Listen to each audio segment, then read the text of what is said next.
بسم الله الرحمن الرحيم والصلاة والسلام على أشرف المرسلين.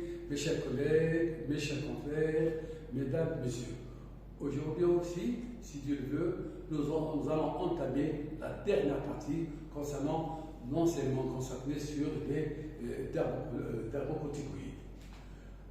Donc, alors, comme j'avais parlé des indications, alors, maintenant, les effets secondaires n'apparaissent, ça c'est un point fondamental, n'apparaissent qu'en cas de traitement prolongé, avec un dermocorticoïde fort et même très fort, l'application sur grande surface, ou là sur des peaux adhérées ou sur deux solutions. Et c'est là les effets secondaires qui apparaissent. Donc, attention, la peau, je l'ai dit, on aura l'occasion de parler de la peau qui plie, la peau est un organe vivant, donc une surface prolongée, une surface étendue, on applique les dermocorticoïdes forts, les effets systémiques, les effets secondaires. Et sous occlusion, pourquoi sous occlusion? Parce que deux fois certaines interventions, on demande aux patients d'appliquer sous occlusion, c'est-à-dire on applique la pommade et on donne d'envelopper avec un plastique pour il y a une absorption. Normalement, ça donne des résultats, mais il faut une indication bien précise, sinon les effets secondaires. Regardez aussi parmi les effets secondaires, quand on voit, j'ai parlé tout à l'heure, la dermite périorale. Regardez, là, c'est secondaire à l'application prolongée des dermocorticoïdes. Regardez aussi le tableau aussi, bien sûr, aussi des hypochromies, aussi des fois, évidemment, des vergetures et des hyperglycoses. Donc, attention, les effets secondaires, dermocorticoïdes puissants, très forts ou très forts. Et toujours pour rappeler à nos collègues, à nos amis, que au sein de mon cabinet, j'ai un laboratoire de mycologie. Et donc, vous êtes toujours le bienvenu, parce que, encore une fois, je répète, avec la sécheresse, actuellement avec la température, etc., ces affections mycologiques, tout le monde ça demande de plus en plus. Et donc, il y a un traitement efficace, mais pour être efficace, faites attention. C'est évidemment un diagnostic précis.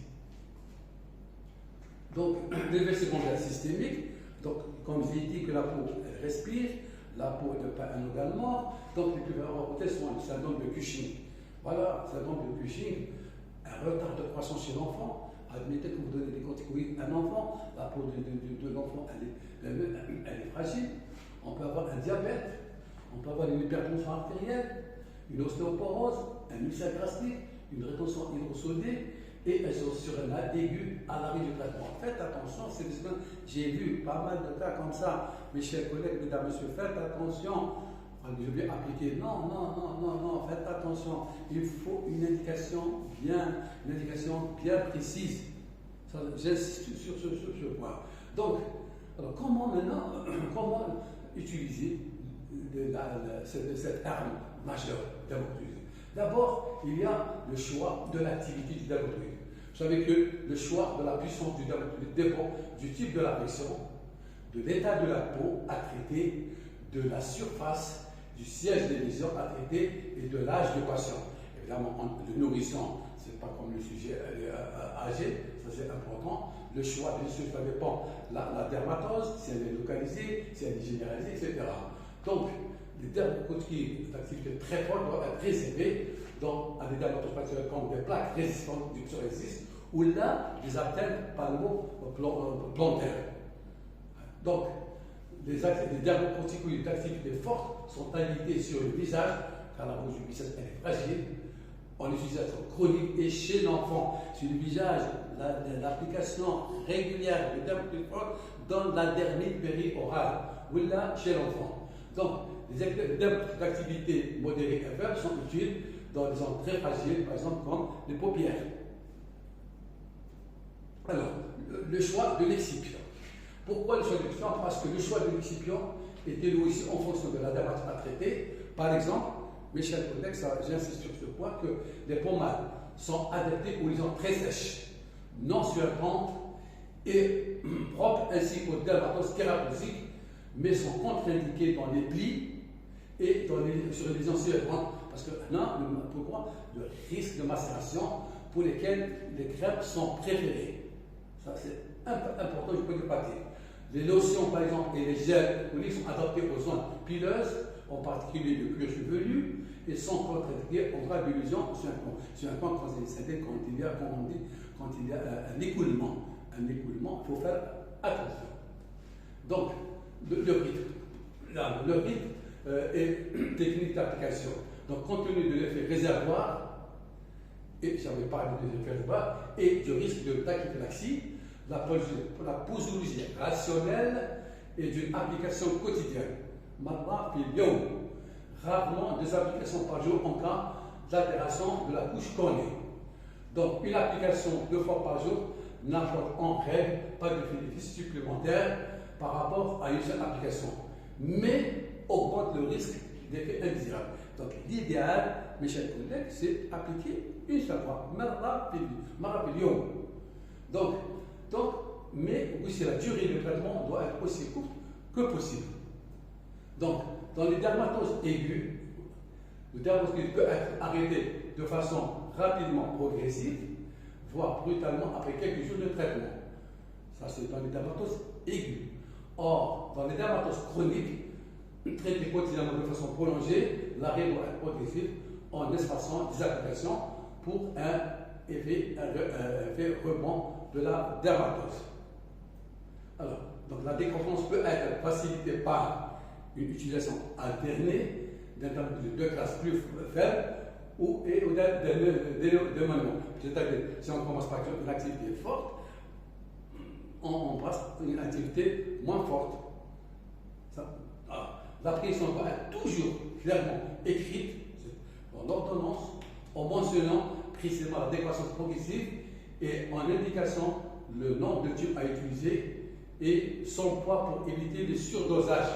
Il faut bien l'expliquer dans l'ordonnance. Par exemple, mes chers collègues, la dose de 30 grammes par semaine en traitement d'entretien d'un dermatologique de classe 2 ou 3 est maximum acceptable pour un adulte. Donc, une semaine, regardez le tube parce que vous savez que dans les ordonnances, le tube fait 15 grammes. Donc, si on prend une semaine, on va vous donner 2 tubes. 15 grammes plus 15 grammes égale 30 grammes. Ça, c'est important. Donc, il y a une nouvelle unité de mesure, c'est la phalangette, c'est 0,5 grammes, qui correspond à la quantité de crème ou de pommade et déposée sur la dernière phalange d'un index pour traiter une surface de peau correspond à la surface des 2 mains. C'est clair. Alors, les contre-indications. Les dermatoses sont contre-indiquées, comme je l'ai dit dans les précédentes conférences, dans les dermatoses infectieuses et en particulier les dermatoses virales qui pourraient aggraver et évoluer vers la nécrose et l'extension. Donc, s'il y a une mauvaise indication, on va appliquer une dermatose virale. Il y a une exacerbation, il y a une dissimulation du processus infectieux. Donc, ils sont contre-indiqués sur les ondes d'acné, de rosacée, d'érythème fistule du nourrisson. J'insiste, mes chers collègues, et surtout les pédiatres, faites attention, la peau, les fesses des nourrissons. Vous appliquez, quand vous faites, c'est comme vous appliquez un corticoïde en IV, en intraveineux. La peau des fesses du nourrisson est très, très, très fragile. Voilà, mes chers collègues, mesdames, messieurs, donc encore une fois, savoir appliquer les dermocorticoïdes. Et dans ce tableau, il y a par exemple les modalités d'utilisation, par exemple au niveau du corps, ça c'est un peu au niveau du corps, toutes les gammes sont possibles, très fort au niveau du corps.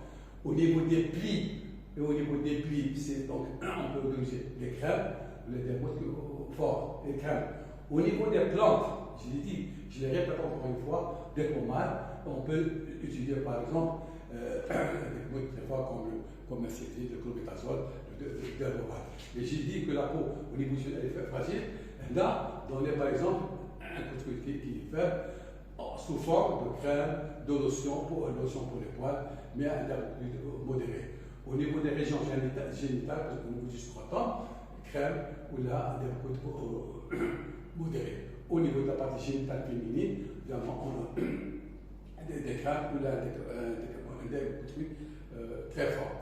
Voilà. Donc, les modalités. Donc, en pratique, mes chers collègues, et ça, j'insiste sur ce point, que alors, le traitement d'attaque, dès que cela débute, alors une seule fois par jour suffit, ce qu'on appelle des réservoirs, moins de risques d'effets secondaires, meilleure observance, on va dire, en traitement d'attaque, appliqué tous les jours jusqu'à la guérison complète de la dermatose.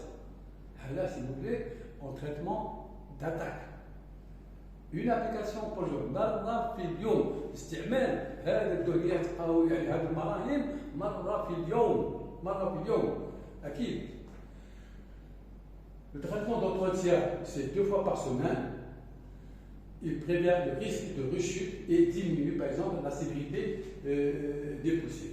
Donc, je répète encore une fois l'unité de phalangettes, qu'elle s'applique sur une région équivalente à 2 pommes de main, donc 0,5 g. Voilà la lancette.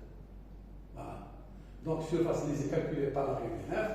Dermocorticoïde couvre la surface corporelle d'un homme de contours moyen. Donc, un point important, là je mets en rouge, l'application d'une bonne dose et la condition d'une cure courte. Alors, voilà un petit peu pour dire que l'efficacité, ce que j'ai parlé durant toute cette conférence dermocorticoïde, quand les dermocorticoïdes sont bien indiqués, voilà l'efficacité. Voilà un aspect caractéristique. Et après le traitement, 3 semaines après, voilà un traitement et l'efficacité du traitement. Regardez la même chose, les antiréclamateuses, regardez l'efficacité du traitement en application correcte. Donc, en conclusion, mesdames, messieurs, mes chers collègues, donc les dermocorticoïdes représentent une thérapeutique efficace, parfois irremplaçable. Plus ils sont puissants et plus les effets secondaires sont marqués. Comme le fait c'est une règle. Seul le respect des règles de prescription permet d'en tirer un profil optimal sans les inconvénients. En savoir, plus se référer bien sûr. Donc là, sans les inconvénients, c'est-à-dire, je m'explique. C'est-à-dire, si l'indication elle est précise, c'est une thérapeutique irremplaçable, on n'a pas d'effet secondaire. Mais si on applique de façon anarchique, الاستعمال هذه الدهنيات او هذه المراهم تلقى عشوائيه تؤدي الى خطر. Donc c'est une thérapeutique majeure. Il ne faut pas la perdre. Faites attention au niveau du visage. Et encore une fois, je répète, il faut bien écrire les ordonnances. C'est un tableau A. Ça, c'est un tableau A. Voilà, mes chers collègues, on arrive au terme de dermocorticoïdes. Donc j'espère que j'étais clair. J'avais insisté, j'ai insisté beaucoup sur, bien sûr, l'indication, j'ai insisté beaucoup sur l'effet réservoir, l'effet de tachyphylaxie, c'est pour cette raison que j'ai dit l'application doit faire l'application une fois par jour. Voilà, mes chers collègues, mesdames, messieurs, j'espère que j'ai été clair. Wallahu wa li tawfiq. Assalamu alaikum wa rahmatullahi ta'ala wa barakatuh.